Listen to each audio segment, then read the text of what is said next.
Le Festival des Cités du Patrimoine fête sa 10e année. Et donc c'est la 10e édition. Cette 10e édition se tient dans cette cité magnifique qui est Ouadane, très très riche de par son architecture, de par la culture même ouadanaise qui est basée sur la connaissance.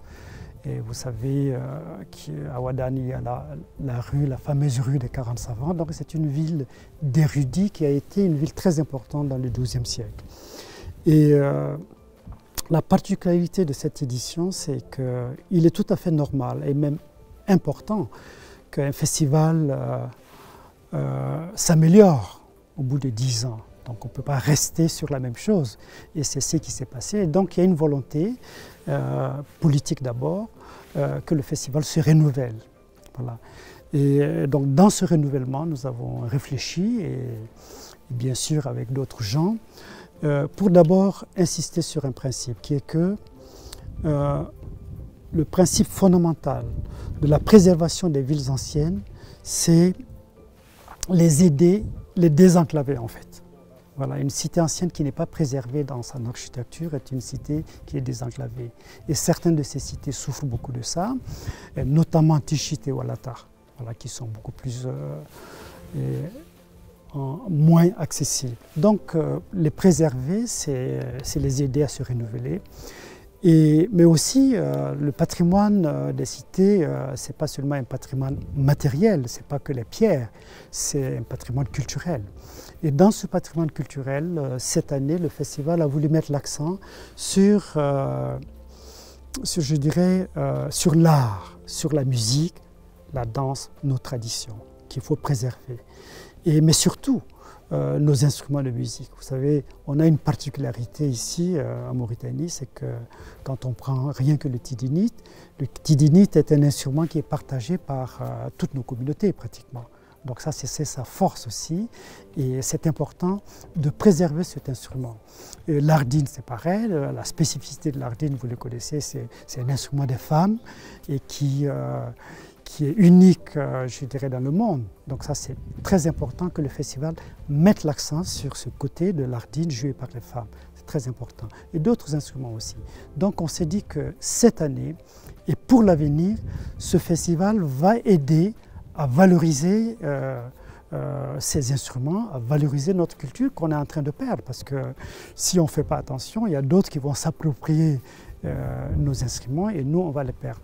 Vous voyez, et malgré la qualité extraordinaire de nos jeunes musiciens ou musiciennes, elles ont de belles voix ou ils ont de très bonnes voix, ils jouent très bien la guitare, etc.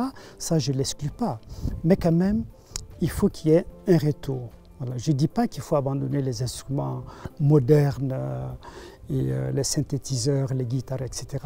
Mais je ne pense pas que ces instruments, si on veut protéger notre identité culturelle, nos valeurs, c'est important que ce festival ait cette spécificité, la protection de nos instruments.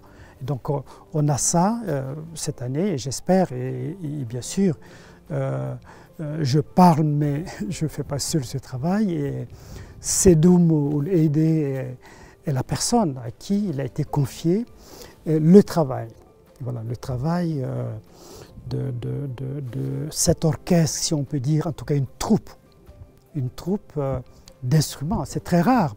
Je ne pense pas que ça existait vraiment. Et bien sûr, il y a eu l'Orchestre national dans les années 70, mais une troupe instrumentale où toutes les communautés jouent ensemble sur une même scène, sans voix, c'est très rare. Donc nous cherchons à créer petit à petit cette troupe instrumentale et qui va peut-être dans l'avenir nous représenter dans tel ou tel rendez-vous mondial de la culture. C'est important qu'une délégation mauritanienne culturelle s'assoie dans une salle magnifique, que ce soit à Dubaï au Caire ou à Londres ou à Paris, dans ces salles magnifiques, jouent quoi? Nos instruments traditionnels. Ça, c'est important. Puis un festival est appelé à s'améliorer, à évoluer. Et je pense qu'il est tout à fait normal et très important, qui est ce qu'on appelle une fenêtre ouverte sur le reste du monde.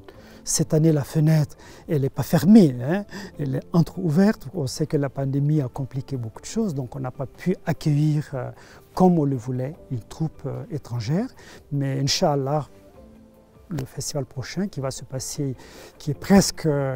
j'aime toutes ces villes, hein, mais j'aime beaucoup en particulier Tichit, parce que y arriver, c'est pas facile, mais quand on y arrive, on a le cœur tranquille, apaisé, et j'aime beaucoup ça. Donc j'espère que dans l'édition l'année prochaine, Inch'Allah, de Tichit, il y aura une troupe étrangère qui peut être d'Afrique subsaharienne, qui peut être du Maghreb, ou peut-être d'ailleurs, mais encore une fois, avec l'exigence que ces troupes doivent jouer des instruments traditionnels.